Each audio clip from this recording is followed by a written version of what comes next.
آج کی اس رپورٹ میں ہم بات کریں گے پاکستان کے سب سے بڑے اور اہم منصوبے پر جسے دنیا ریکوڈک کے نام سے جانتی ہے۔ سوال یہ ہے کہ کیا یہ منصوبہ واقعی پاکستان کی معیشت کے لیے نئی امید ثابت ہو سکتا ہے؟ آئیے جانتے ہیں۔ ریکوڈک بلوچستان کے ضلع چاغی میں واقع ہے۔ یہاں دنیا کے سب سے بڑے سونے اور تانبے کے ذخائر پائے جاتے ہیں۔ ماہرین کے مطابق یہاں تقریباً 6 ارب ٹن معدنی ذخائر موجود ہیں، جو پاکستان کی معیشت کے لیے ایک تاریخی موقع ہے۔ حال ہی میں ایشیائی ترقیاتی بینک نے اعلان کیا ہے کہ ریکوڈک منصوبے کے لیے $300 ملین کی فنڈنگ دی جائے گی۔ ماہرین کا کہنا ہے کہ اگر یہ منصوبہ کامیابی سے مکمل ہو گیا تو پاکستان کو ہر سال اربوں ڈالر کی آمدنی ہو سکتی ہے۔ تانبا دنیا بھر میں ٹیکنالوجی، صنعت اور توانائی کے منصوبوں کے لیے سب سے اہم دھات ہے، جبکہ سونا ہمیشہ سے دولت اور مالی استحکام کی علامت رہا ہے۔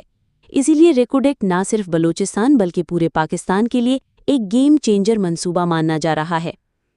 لیکن اصل سوال یہ ہے کہ کیا ریکوڈک منصوبہ بغیر رکاوٹ کے آگے بڑھ سکے گا؟ ماضی میں اس منصوبے کو قانونی مسائل، سیاسی رکاوٹوں اور مقامی مخالفت کا سامنا کرنا پڑا۔ مقامی آبادی کا مطالبہ ہے کہ انہیں روزگار اور ترقی میں مناسب حصہ دیا جائے۔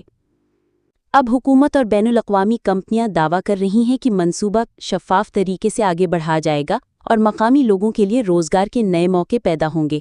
اگر ایسا ہوا تو ریکوڈک پاکستان کی معاشی تاریخ کا ایک نیا باب لکھ سکتا ہے۔